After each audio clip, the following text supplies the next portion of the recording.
गई है, आप मदद कर दो। संत जी ने कहा चलो। संत जी ने देखा तो सरिया सीधा था। अब सीधा सरिया पानी में जाएगा कुएं में तो बाल्टी कैसे निकलेगी। संत जी ने कहा पागल सरिया सीधा मत कर, टेढ़ा कर ले।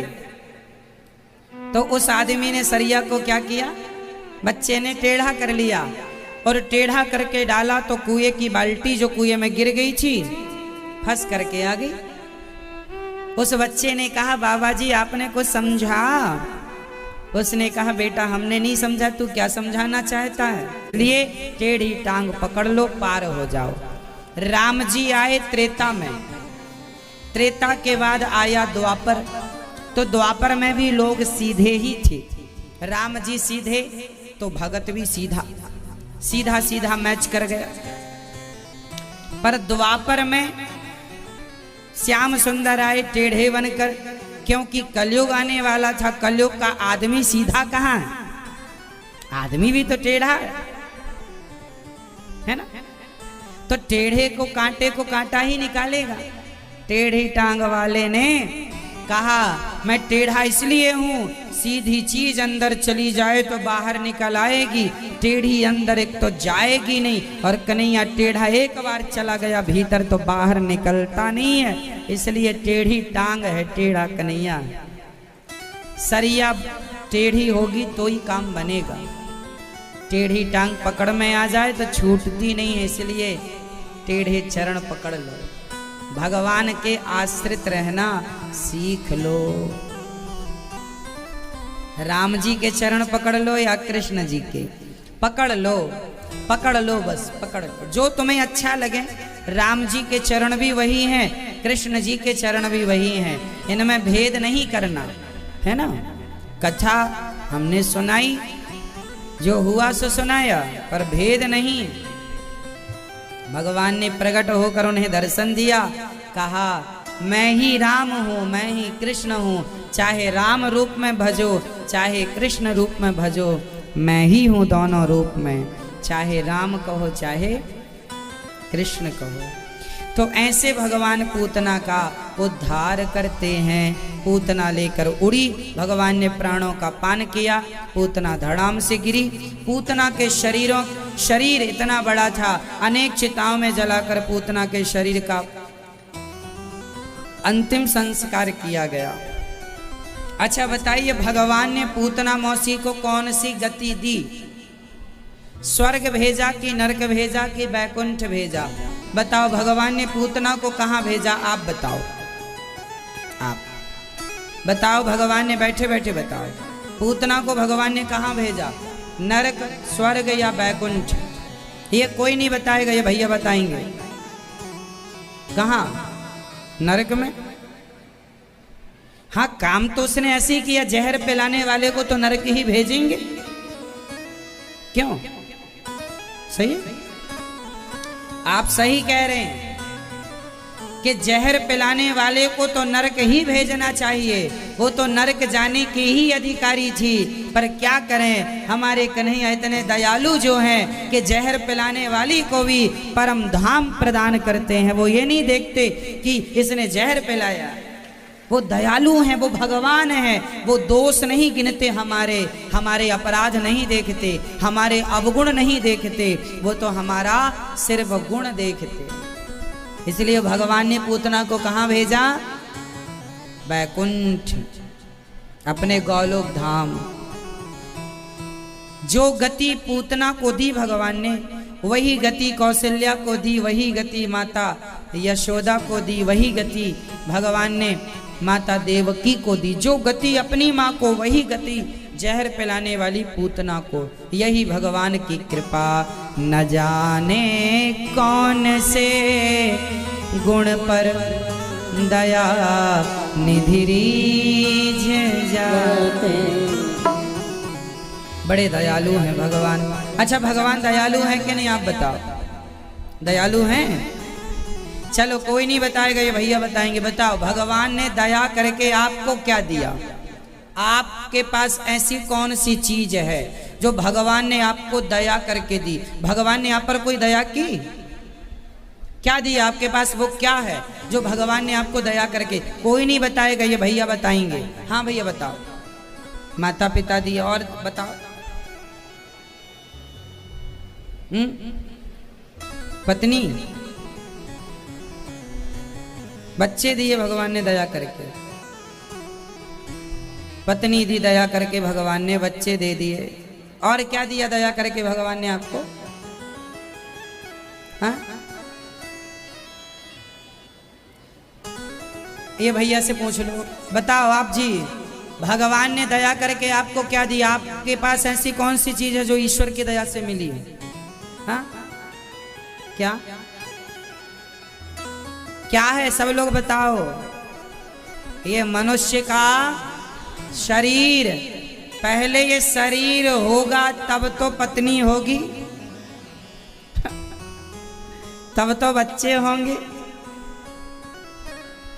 तब तो माता भी होगी और पिता भी होगा। शरीर नहीं तो भगवान की सबसे बड़ी कृपा हम पर ये है कि हम 84 लाख के चक्कर में भटक रहे थे। 84 लाख योनियों में भगवान ने हम पर कृपा की दृष्टि डालकर उन्होंने हम जैसे तुच्छ नालायक मूर्खों को उठाकर मनुष्य का चोला दे करके भेज दिया। जाओ अब अपना कल्याण कर लो अच्छे कर्म करके। बड़े भाग्य मानुष तन पावा, सुर दुर्लभ सदग्रंथ निगावा। देखो ना बंदर लोग कैसे जीवन जीते हैं, और आप इंसान बताइए, कुत्ता, बिल्ली, बंदर, चिड़िया, शेर, हाथी, इन सारी योनियों में सबसे सुखी कौन है? उत्तर दो, आप उत्तर दो। मनुष्य सबसे सुखी है। कुत्ता से सुखी मनुष्य है कि नहीं? शेर से सुखी मनुष्य है कि नहीं? चमगादड़ से सुखी? नाली के कीड़े से सुखी? 84 लाख योनियां घूम लो आप, सबसे सुख मनुष्य के शरीर में ही पाओगे। इतना बढ़िया शरीर दिया है। अब इसको पाकर क्या पाना बचा है? बताओ मुझे। अब उत्तर आप लोग और दो। बताओ भगवान ने हमें मनुष्य क्यों बनाया है? आप बताओ।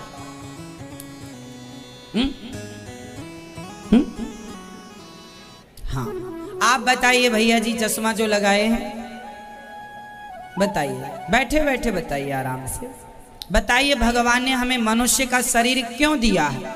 इस मनुष्य के शरीर का मूल उद्देश्य क्या है? आप बताएंगे जो चश्मा लगाए हैं, बैठे बैठे।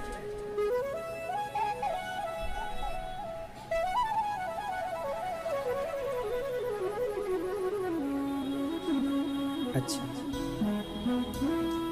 दादाजी बताएंगे लाठी वाले। आप बताओ भगवान ने आपको मनुष्य क्यों बनाया है? बच्चे पैदा करने के लिए नहीं, फिर?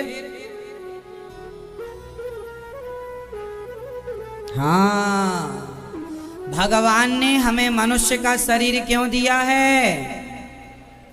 बच्चे पैदा करने नहीं। बच्चे तो हमसे ज्यादा सुअर भी पैदा करते हैं। हाँ या ना? सबसे ज्यादा बच्चे कौन पैदा करता है? एक बार में 12 नंग।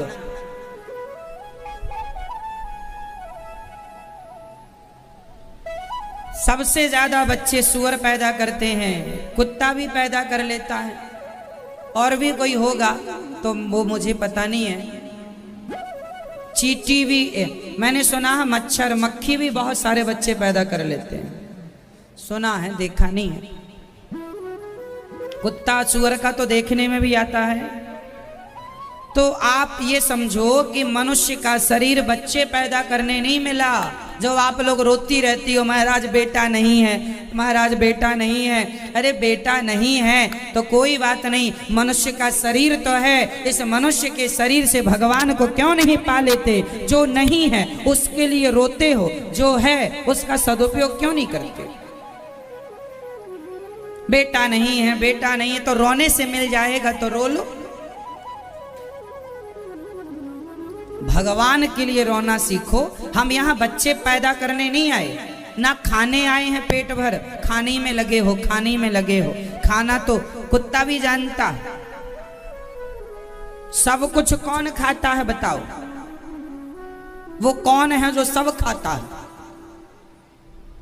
बोलो, वो कौन है जो सब कुछ खाता है? बोलो कौन?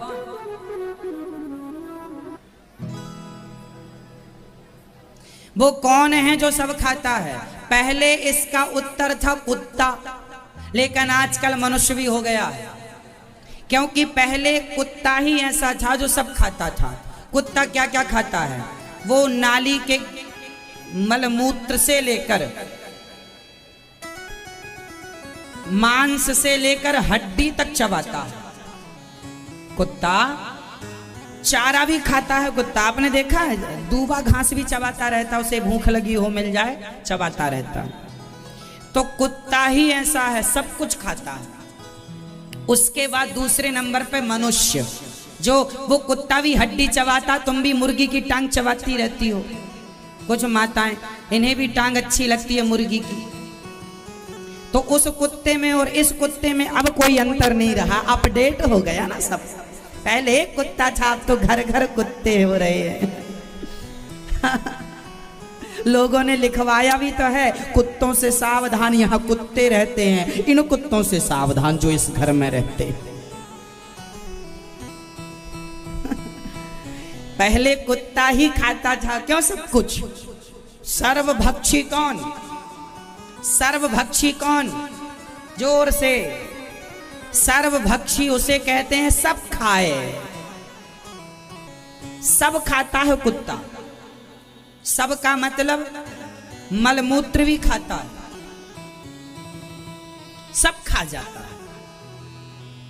और आदमी आज का इतना ढीठ हो गया, कुत्ता सब खाता है और आज का आदमी कुत्ते को ही खा जाता है। बताओ ये कितना बड़ा कुत्ता है।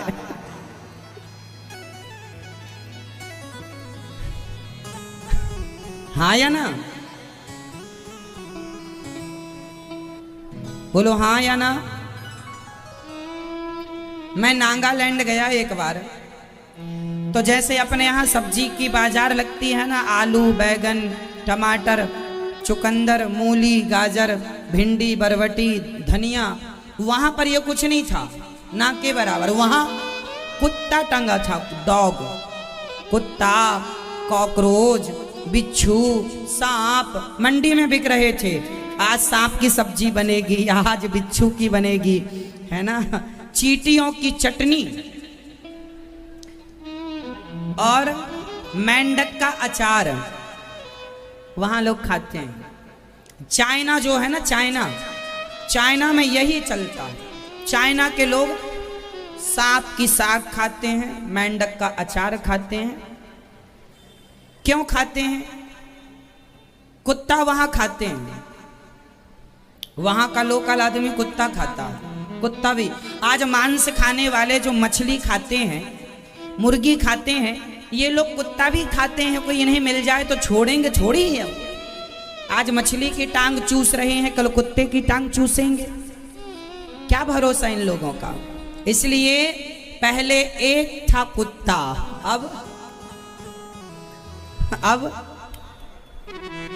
अब मैया अब बहुत हैं। पहले सर्वभक्षी एक, कुत्ते को ही सर्वभक्षी कहा जाता था।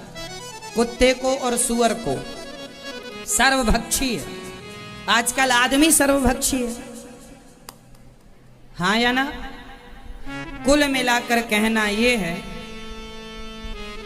कि भगवान ने ये मनुष्य का शरीर जो दिया है, बच्चे पैदा करने नहीं, खाने नहीं, कुछ भी ना खाया करो। हमारे यहाँ खाने में भी विचार है, क्या खाना है और क्या नहीं खाना, क्या खाने लायक है और क्या खाने लायक।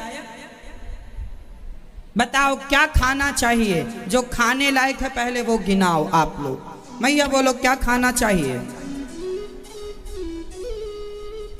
मैं बोलो मेरी माँ। सब कुछ खाना चाहिए। क्या खाना चाहिए? वही खाना चाहिए जो ईश्वर ने हमें खाने के लिए बनाया है। क्या बनाया है? फल खाने चाहिए, सारे फल खाने चाहिए। क्या खाना चाहिए? जोर से, फल। फल खाओ और मेवा खाओ। मेवा में सब कुछ आ गया, बादाम, काजू, किशमिश, मुनक्का, छुआरा, ये सब मेवा में आ गया। फल खाइए, मेवा। हमारे यहाँ मेवा भी 50 प्रकार की होती है, फल भी 50 प्रकार के होते हैं। क्यों जी? हमारे यहाँ फल खाओ, मेवा खाओ और अन्न खाओ। अन्न में सब आ गया, दाल, चावल, सब्जी, रोटी, ये सब अन्न में आ गया, बाजरा, ज्वार, सब आ गया। तो फल, मेवा, अन्न और चौथा मसाला। मसाला जो हम मसाला, धनिया, हींग इत्यादि। तो ये हमारे लिए खाने के लिए ईश्वर ने बनाया है। अब क्या नहीं खाना चाहिए? मछली नहीं खाना। मछली कोई खाने की है? एक सज्जन हमसे बोले कि महाराज जी अन्न खाओ या मछली खाओ, दोनों का एक ही अर्थ है। हमने कहा कैसे अर्थ समझाओ? बोले गेहूं के अंदर भी जान होती है और मछली के अंदर की भी जान होती है। हमने कहा पगले दोनों को मिलाओ मत। अरे मछली तड़पती है, छटपटाती है, गेहूं का दाना छटपटाता नहीं है, तड़पता नहीं है। गेहूं में प्राण होता है, लेकिन उस प्राण से हम सबके प्राणों की रक्षा होती है।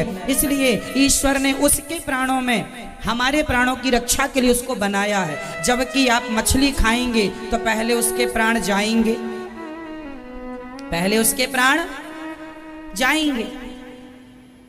वो तड़पेगी, चिल्लाएगी। मछली के अंदर हड्डी है, मछली के अंदर खून है, मछली की आंखें हैं।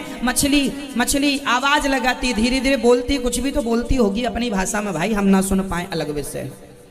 मुर्गी चिल्लाती है, चीखती है, जबकि गेहूं, सब्जियां चीखती चिल्लाती नहीं है। हम आलू खाते हैं, आलू थोड़ी चीखता चिल्लाता है। उसके अंदर खून होता है, हड्डी होती है, मांस होता है? नहीं, हड्डी, मांस, आंखें, कुछ नहीं होता आलू के अंदर। आलू खाने के लिए बनाया है, सब्जियां खाने के लिए बनी। बादाम खाओ, केला खाओ। मछली और मुर्गी तड़पती हैं, चिल्लाती हैं, चीखती हैं, रोती हैं। मुर्गी की आंखों में आंसू मैंने देखे हैं, आपने कभी देखे कि नहीं? मुर्गी भी रोती है। फिर आलू तो नहीं रोता, गेहूं तो नहीं रोता, चावल तो नहीं रोता। तो चावल की तुलना तुम मछली, मुर्गी, मांस खाने वाले ना ऐसी दलीलें देते हैं, अरे मांस खाओ या गेहूं चावल खाओ एक ही बात है, ऐसा मांस खाने वाले बोलते हैं। वो अपना पक्ष रखते हैं। उनको समझाया करो कि केवल तुम मूर्ख नहीं हो, तुम्हारी किस पीढ़ी मूर्ख है जो तुम चावल गेहूं की तुलना मांस से कर रहे हो। 100 मूर्ख मरे होंगे तब ये एक मूर्ख पैदा हुआ है जो गेहूं चावल की तुलना मांस से कर रहा है। क्यों मैया? सही है? आप खाती हो मांस? नहीं। तो आप लोग में से कितने लोग मांस नहीं खाते? हाथ उठा के सूचना दीजिए। अब नीचे कर लो हाथ। जो मांस खाते हैं वो हाथ उठाओ। आप खाते हैं मांस? मांस ये मैया खाती हैं। मैया खाती हो? क्या खाना पसंद करती हो? मुर्गी, मछली? मछली खाती हूं महाराज बस। मछली खाना कितना बड़ा पाप है, कितनी बड़ी गलती कर रहे हैं आप। ये मनुष्य का शरीर किस लिए मिला है? ये मनुष्य का शरीर केवल वही खाओ जो भगवान जी का भोग लगता है। खाकर और प्रेम से अपने आप को भगवान के हवाले कर दो और भगवान का स्मरण करो, चिंतन करो। भगवान की प्राप्ति, परोपकार, समाज की सेवा करने के लिए मनुष्य का शरीर मिला है। मनुष्य का शरीर क्यों मिला है मैं बताऊं? ये दास अनिरुद्ध, भारत में लाखों लोग ऐसे हैं जो लाखों लोग कथा सुनकर शराब पीना छोड़ दिया, मांस खाना छोड़ दिया, गलत रास्ते पर जाना छोड़ दिया, पति पत्नी का झगड़ा समाप्त हो गया, साकुशल लोग रहने लगे। अरे मनुष्य मुझे बनाया है विधाता ने, मैं मनुष्य होकर मैं मनुष्य का सारा काम कर रहा हूँ। मनुष्य का काम क्या है कि जब तक जियो समाज की सेवा करो। आपको सही रास्ता बताकर मैं आपकी सेवा ही तो कर रहा हूँ। यही मनुष्य बनने की सार्थकता है। आपको सही रास्ता बताकर, सही रास्ते की प्रेरणा देकर उस रास्ते पर चलाने के लिए आपको विवश करता हूं। चलो सही रास्ते पर, यही काम है। अपने धर्म का, अपनी संस्कृति का हम प्रचार करते हैं। कितने लोग ऐसे हैं जो क्रिश्चियन हो गए थे पर भागवत सुन के वो लोग फिर से हिंदू हो गए। ये किया है हमने। अपनी संस्कृति का हम प्रचार करते हैं। कितने लोग ऐसे हैं जो क्रिश्चियन हो गए थे पर भागवत सुन के वो लोग फिर से हिंदू हो गए। ये किया है हमने। ये करती है कथा, ये करने आए हैं हम। मनुष्य क्यों बनाया है भगवान ने? सेवा कर रो समाज की। अपनी तिजोरियां तो तुम्हारे बाप दादे भी भर भर के चले गए, ले कुछ ना गए, बस भरते चले गए। ये दास अनिरुद्ध आज गौरी गोपाल अन्य क्षेत्र में 30,000 लोग प्रसाद पाते हैं। पूरे भारत की 5वें नंबर की रसोई है। ये सेवा किया ये दास अनिरुद्ध ने। ये मनुष्य बनाया है विधाता ने। ये मनुष्य बनने के बाद ये करना चाहिए सेवा। माताओं की सेवा 250, 260 माताएं आज वर्तमान में गौरी गोपाल आश्रम में हैं, जिनका कोई सहारा नहीं। उनकी सेवा का संकल्प ये दास ये बनाया। मुझे मनुष्य बनाया है। मैं शराब नहीं पीता, मैं गांजा नहीं पीता, मैं मांस नहीं खाता, मैं सेवा करता हूँ। बताइए, आपके पास धन होता है तो आप उस धन से शराब पीने लग जाते हैं, और मुझे ईश्वर ने धन दिया, मैं उससे सेवा करता हूँ। लोक भी सबरा परलोक भी सबरा। धन मिला है धर्म के लिए, अधर्म में ना लगा देना। मिल गया है तो शराब ना पी जाना, हत्या ना करो जीवों की। मनुष्य कैसा होना चाहिए? ये दास अनिरुद्ध जो मनुष्य के लक्षण हैं। मैं राम तो नहीं बन सकता, मैं भगवान श्री कृष्ण के तरह आचरण तो नहीं कर सकता, लेकिन फिर भी मेरी जितनी हैसियत, जितनी क्षमता, जितनी बुद्धि है, उस हिसाब से मैं मनुष्य का अपना कर्तव्य पूरा कर रहा हूँ। एक मनुष्य कैसा होना चाहिए आप सीख सकते हैं। समाज की सेवा के लिए ये मानवतन समर्पित है। ये दास अनिरुद्ध का। मुझे मनुष्य बनाया है ना भगवान ने, मैं सेवा करता हूँ, भगवान की कथा सुनाता हूं, आपको सही रास्ता बताता हूं। स्वप्न में भी मैं समाज को गलत रास्ता नहीं बताता। जो रास्ते पर मैं चलता हूं वही रास्ता आपको बताता हूं। लाखों लोग सुधर गए भागवत सुनकर, लाखों लोग भक्ति भाव को जान गए भागवत सुनकर। ये मनुष्य का शरीर पाया हूं। देखो, आप भी मनुष्य हैं, हम भी मनुष्य हैं, लेकिन आप मनुष्य होके मछली खाने लगे और हम मनुष्य होके समाज की सेवा करने लगे। बताइए कौन सा मनुष्य सफल है? मांस खाने वाला या सेवा करने वाला? इसलिए आप भी मनुष्य बने हो ना, तो मनुष्य वाला ही आचरण करना, शैतानों वाला आचरण ना करना। मनुष्य कौन है? जिसके अंदर मनुष्यता है, जिसके अंदर दया है, करुणा है, वो मनुष्य है। इसलिए मनुष्य क्यों बनाया? सेवा के लिए बनाया। सेवा। राह में आए जो दीन दुखी, सबको गले से लगाते चलो, प्रेम की गंगा बहाते चलो।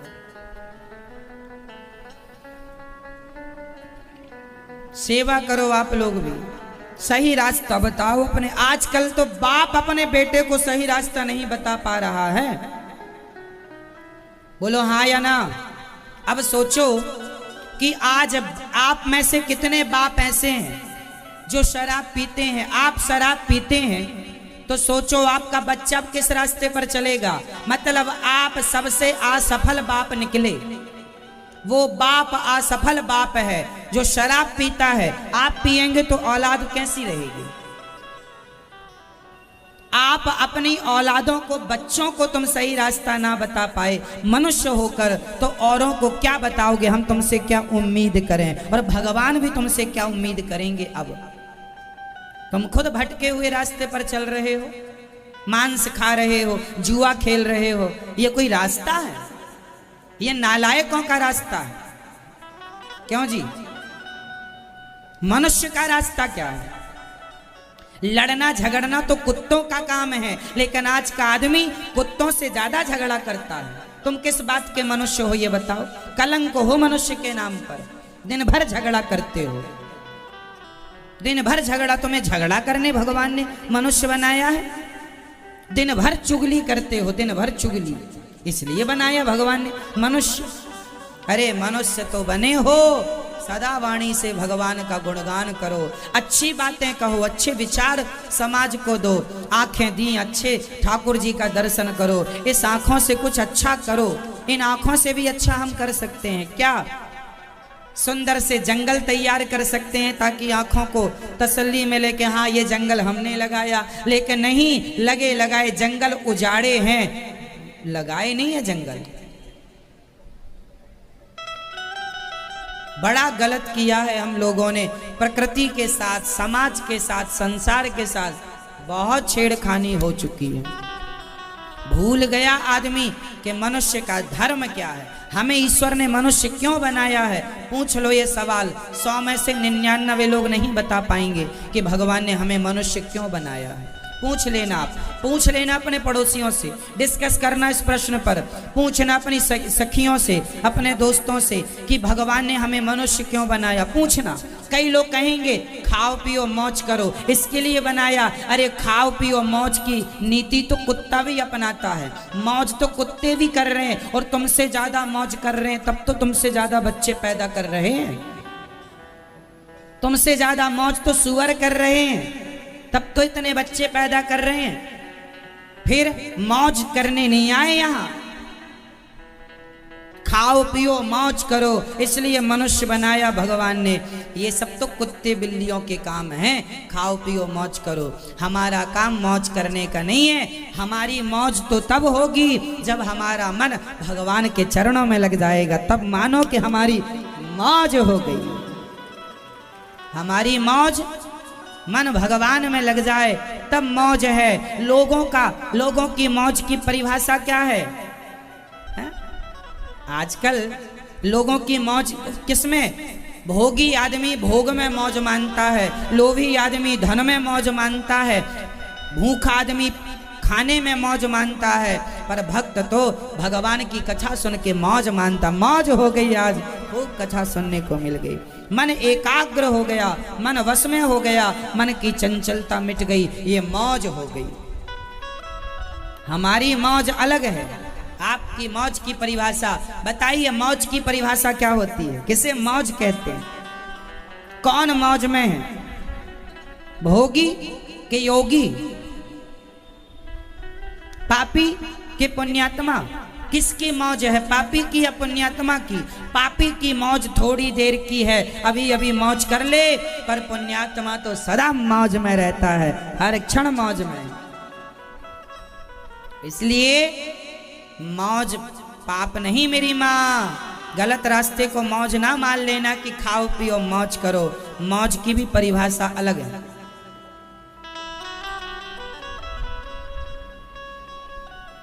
भगवान का चिंतन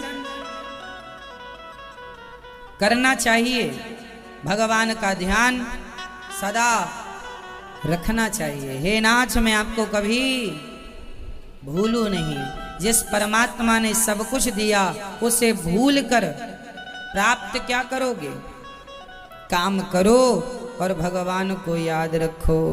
कर्म करते हुए ये ना सोचें हम कि हम कर रहे हैं, करते हैं, कराते भगवान हैं। भगवान ने पूतना को मार गिराया, पूतना का उद्धार किया, परम गति प्रदान की।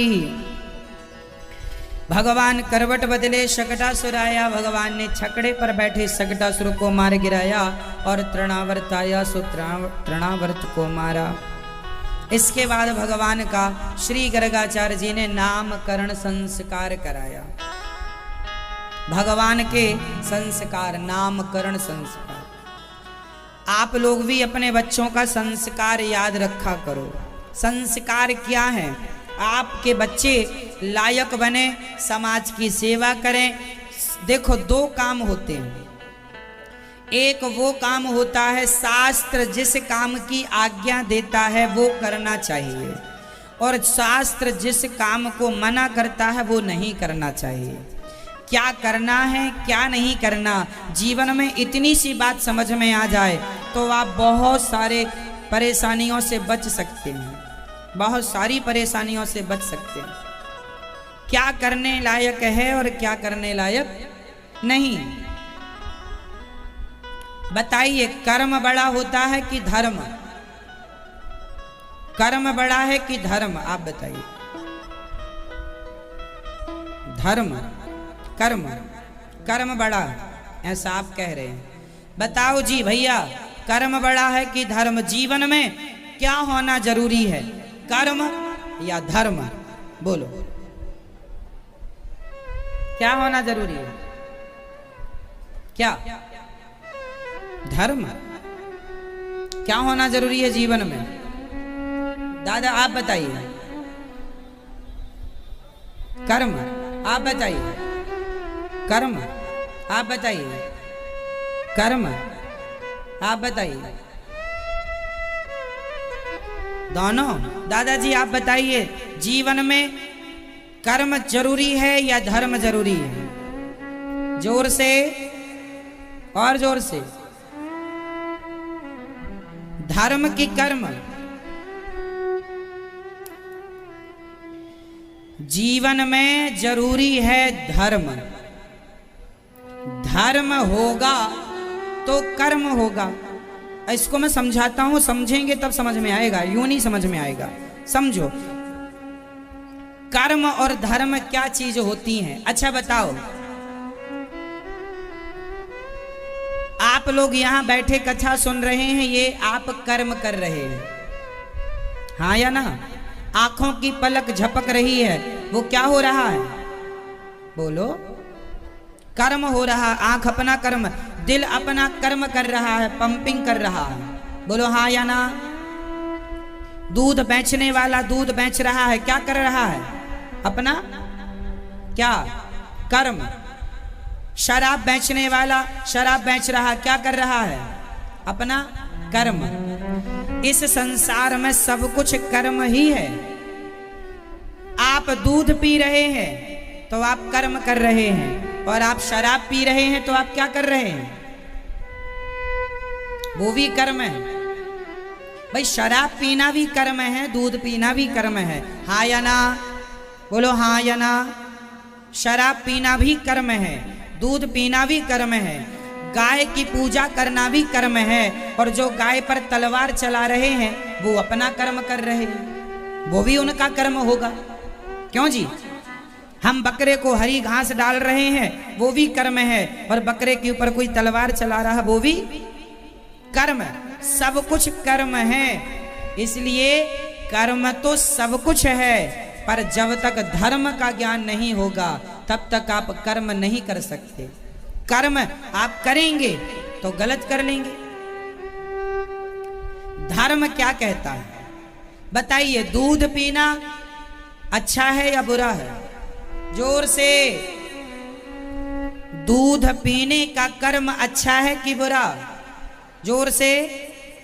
और शराब पीने का कर्म अच्छा कि बुरा? शराब पीनी बुरी है, ये कौन बताएगा? कर्म की धर्म? शराब पीना तो कर्म ही हो गया, लेकिन शराब पीना सही है या गलत है, इस पर प्रकाश धर्म ही डालेगा।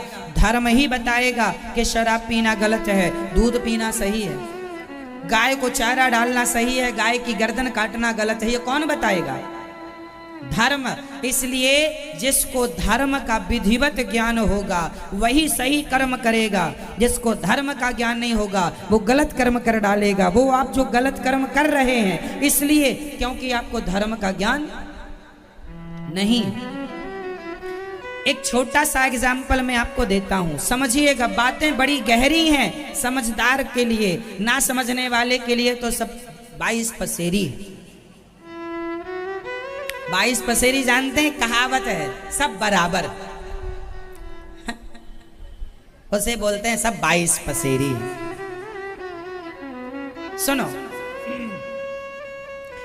एक लड़का, आपकी गली, आपके मोहल्ले का एक लड़का जिसकी सुंदर सी बहन है, समझिएगा, एक लड़का था जिसकी सुंदर सी बहन थी। वो लड़का जब अपने घर से बाहर जाता तो गली मोहल्ले की लड़कियों को छेड़ता रहता था। एक लड़का था जो गली और मोहल्ले की लड़कियों को छेड़ता रहता था, लेकिन खुद की बहन बड़ी सुंदर थी, उसे नहीं छेड़ता था। अब मुझे आप बताओ कि वो लड़का जब सारी लड़कियों को छेड़ता था तो अपनी बहन को क्यों नहीं छेड़ता था? इसका उत्तर दीजिए, बताओ, वो अपनी बहन को क्यों नहीं छेड़ता था? आप बताओ। एक लड़का था, सारी बहन बेटियों को छेड़ता था गांव मोहल्ले में, पर खुद की बहन को नहीं छेड़ता था। क्यों? क्योंकि क्यों नहीं छेड़ता था? बताओ, सब लोग बताएंगे। बताओ, एक लड़का गांव मोहल्ले की लड़कियों को छेड़ता था पर खुद की बहन जो बहुत सुंदर थी उसे नहीं छेड़ता था। क्यों? वो गांव नगर मोहल्ले की लड़कियों को गंदी निगाहों से देखता था, लेकिन अपनी बहन को गंदी निगाहों से नहीं देखता था। जब लड़कियों को छेड़ता तो लड़की तो उसकी बहन भी है ना, लेकिन वो अपनी बहन को नहीं देखता गंदी निगाहों से। कारण बताओ आप लोग।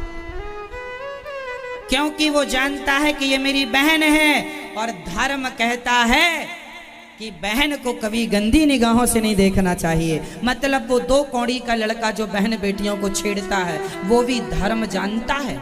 उसे किसने रोका अपनी बहन को छेड़ने से? बोलो जोर से।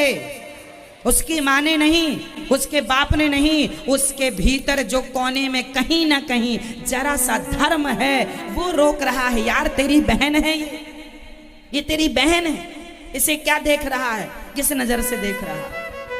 हर व्यक्ति के कोने में कहीं ना कहीं धर्म पड़ा हुआ है जो आपको रोकता है, ये मेरी बहन है, ये मेरी माँ है।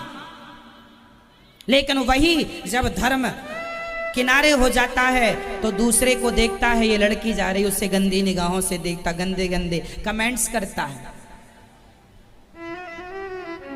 तो याद रखना मेरी माँ, जिस दिन इंसान का धर्म मर गया उस दिन वो अपनी बहन बेटी को भी नहीं छोड़ेगा। और जो नहीं छोड़ते अपनी बहन बेटियों को, मान लो उनका धर्म मर चुका है, मर गया। इसलिए धर्म ना मरने देना अपने अंदर का। ये जो तुम कहते हो ना कर्म बड़ा है, नहीं जी, धर्म ही नहीं होगा, तुम्हें धर्म का ज्ञान नहीं होगा तो कर्म कौन सा करोगे? क्या कर लोगे? पंचर बनाने वाले को पंचर बनाने का ज्ञान नहीं होगा तो क्या पंचर बनाएगा? तो पंचर बनाना, कुछ भी बोलूं, पागलों की तरह बक बक बक बक करता रहूं, कौन सुनेगा? तो जीवन में कर्म जरूरी है, पर कर्म के संग धर्म का ज्ञान होगा तो सही कर्म होगा। मेरी माँ, कर्म तो कर रही हो, धर्म का ज्ञान ही नहीं है तो कितने दिन सही कर्म होगा? इसलिए जीवन में क्या होना जरूरी है? जोर से एक बात, जितनी मेरी माताएं बैठी हैं, एक सवाल आपसे, मैया सवाल का प्रश्न का उत्तर देंगी। बताओ, जो बातें आप अपने पति से करती हैं, क्या वो बातें आप अपने भाई से कर सकती हैं? उत्तर, क्यों नहीं कर सकती? किसने रोका है? जोर से, किसने रोका? यही है धर्म जो रोकता है, जो आपके अंदर कोने में कहीं ना कहीं पड़ा हुआ है। ये क्या बात कर रहा है? ये बातें इससे करनी चाहिए। पति से पत्नी अलग बात करती है, भाई से अलग बात करती है। क्यों? सही है, तरीका अलग है, व्यवहार अलग है। जो व्यवहार पत्नी पति के संग करती है वो व्यवहार किसी और के संग नहीं कर सकती। क्यों? क्योंकि उसे किसका ज्ञान है? कौन रोक रहा है? और धर्म किसी महिला का मर गया तो जो व्यवहार वो अपने पति से करती है, फिर दूसरे मर्द को लेकर भाग जाती है, उसी से भी वो व्यवहार करने लगती है। समझ लेना इसके अंदर का धर्म मर गया। जो महिलाएं आजकल भाग भाग जाती हैं, इनका क्या मर गया? जब तक जिंदा है तुम्हारा धर्म, तब तक ही तुम नारी हो, तब तक ही तुम वंदनीय हो, पूज्या हो। मर गया तुम्हारा धर्म, उल्टा कहेगा समाज तुम्हारे नाम पर, गालियां देगा, थूकेगा तुम्हारे नाम पर। हाँ या ना? इसलिए प्राण जाए तो जाए, धर्म ना जाए। प्राण जाए तो जाए, पर धर्म ना। इसलिए जीवन में क्या होना जरूरी है? जोर से, मेरे कान तरस रहे हैं आपके मुंह से सुनने के लिए। क्या? धर्मो रक्षति रक्षिता। जो धर्म की रक्षा करता है, धर्म भी उसकी रक्षा करता है। जो धर्म की रक्षा करता है, धर्म भी उसकी रक्षा करता। इसलिए मर जाना ठीक है, धर्म को त्याग देना ठीक। बताइए, कीमत प्राणों की है या धर्म की है? क्या कीमती है, आपके प्राण या आपका धर्म? हमारे देश में ऐसे कितने राजा महाराजा लोग भये हैं जिन्होंने धर्म के लिए प्राणों का बलिदान दिया। धर्म के लिए राजा हरिश्चंद्र ने अपनी पत्नी, अपने पुत्र, अपने आप को बाजार में बेच दिया, अपने को बेच दिया, पर धर्म को नहीं बिकने दिया, धर्म को नहीं जाने दिया। मोर ध्वज के बेटे को उन्होंने आरे से चीर कर दान दिया, बेटे को फाड़ डाला बीच से, पर धर्म को नहीं जाने दिया। किसको नहीं जाने दिया? धर्म को। धर्म ही मूल तत्व है।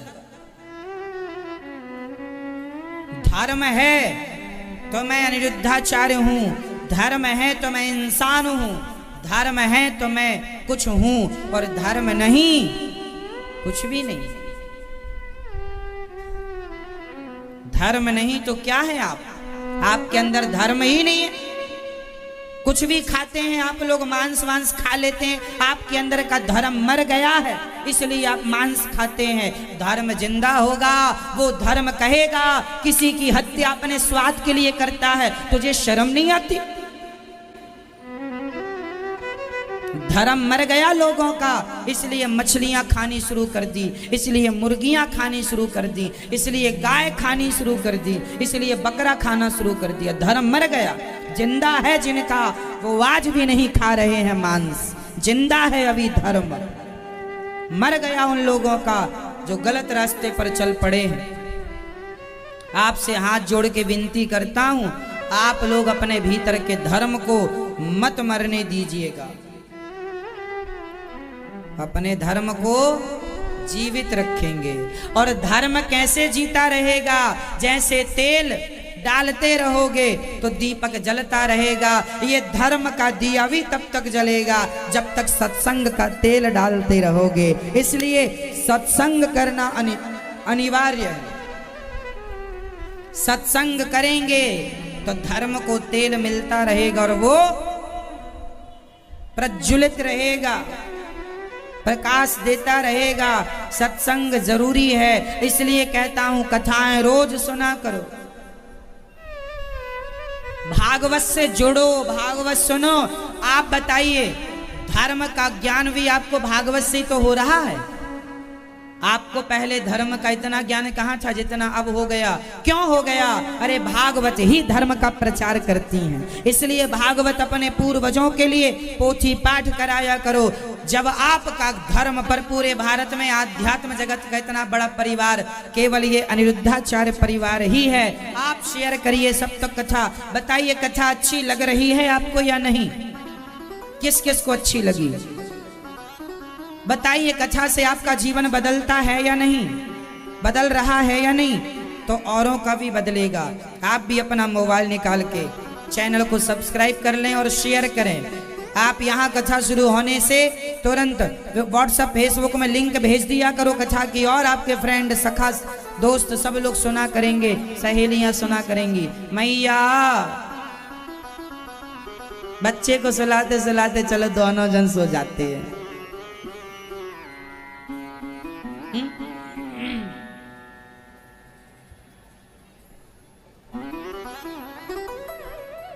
इसलिए मोबाइल पर भी आप कथा सुन सकते हैं।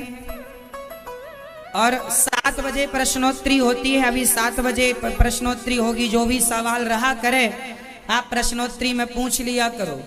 YouTube पर लाइव चलती है, सारे लोग आप अपने घर बैठे ही YouTube पर प्रश्नोत्तरी सुन सकते हैं। आप सब लोग सुना करिए। कितने लोग प्रश्नोत्तरी सुनते हैं बताइए जरा। प्रश्नोत्तरी सुनते हैं? आप नहीं सुनती हो मैया? सुना करो, चैनल मिल गया आपको YouTube पर। 7 बजे प्रश्नोत्तरी आती है, सुना करिए। आपके बहुत सारे प्रश्नों का उत्तर मिलता है। आधा 1 घंटे का ही प्रोग्राम होता है, सुना करिए। बहुत ज्ञानवर्धक होता है, लोगों की जिज्ञासाएं समझ में आती हैं और लोगों के प्रश्नों का उत्तर मिलता है। YouTube पर गौरी गोपाल टीवी नाम का भी एक चैनल है, आप उसे उनके संस्कारों के लिए सोचेंगे तो आपको कर्म और धर्म में दोनों में ज्ञान हो गया। कर्म किसे कहते हैं, धर्म किसे कहते हैं? क्या बड़ा है, कर्म की धर्म? हाँ, धर्म का ज्ञान जरूरी है। कर्म तो सब कुछ हो रहा, हम पैदा हुए थे, माँ का दूध पीने लगे पैदा, वो भी कर्म था। हाथ पांव चलाने लगे, वो भी हमारा कर्म था।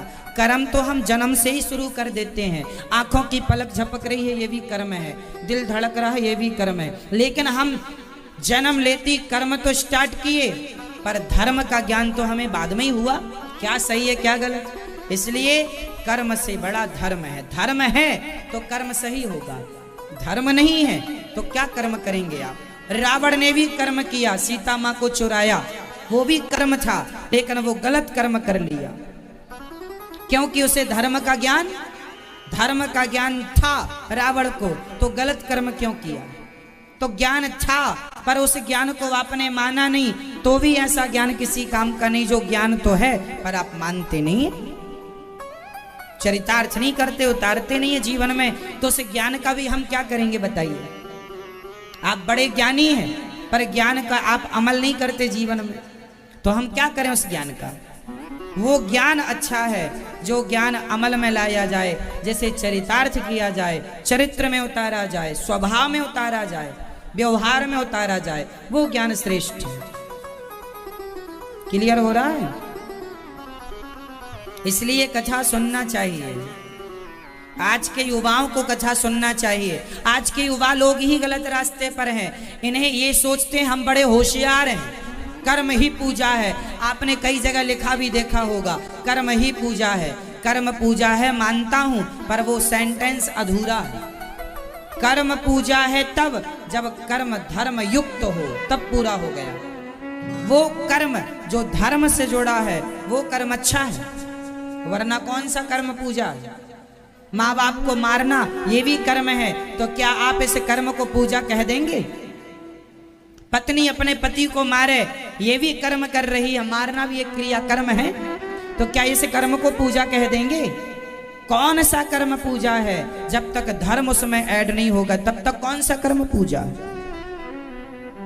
कर्म ही पूजा है। लोग चिल्लाते रहते हैं, मूर्ख हैं ये लोग जो आधा ज्ञान अध जल गगरी छलकत जाए। ये आधा ज्ञान खतरनाक होता है।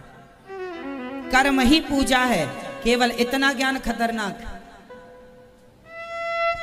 इसे पूरा कैसे करेंगे? कर्म ही पूजा है तब जब वो कर्म धर्म युक्त हो, तब। अब पूरा हो गया, समझ रहे हैं? इसलिए मेरी मां, कर्म की व्याख्याएं बड़ी जटिल हैं। धर्म कर्म की व्याख्याएं बड़ी गहरी गूढ़ हैं। ये आज के फेसबुक व्हाट्सएप पे समय लगाने वाले लोग क्या जाने कि धर्म की परिभाषा क्या है और कर्म की परिभाषा क्या है। इसके लिए तो सत्संग करना पड़ेगा, गुरु चरणों में जाकर बैठना पड़ेगा, तब कुछ समझ में आएगा। हर ज्ञान पुस्तक में नहीं होता। आप गीता पढ़ लीजिए पूरी, लेकिन धर्म कर्म में आप निष्कर्ष नहीं कर पाएंगे जब तक गीता को गुरु जी ना समझाएं। इसलिए गुरु परंपरा से ग्रंथों को पढ़ना चाहिए।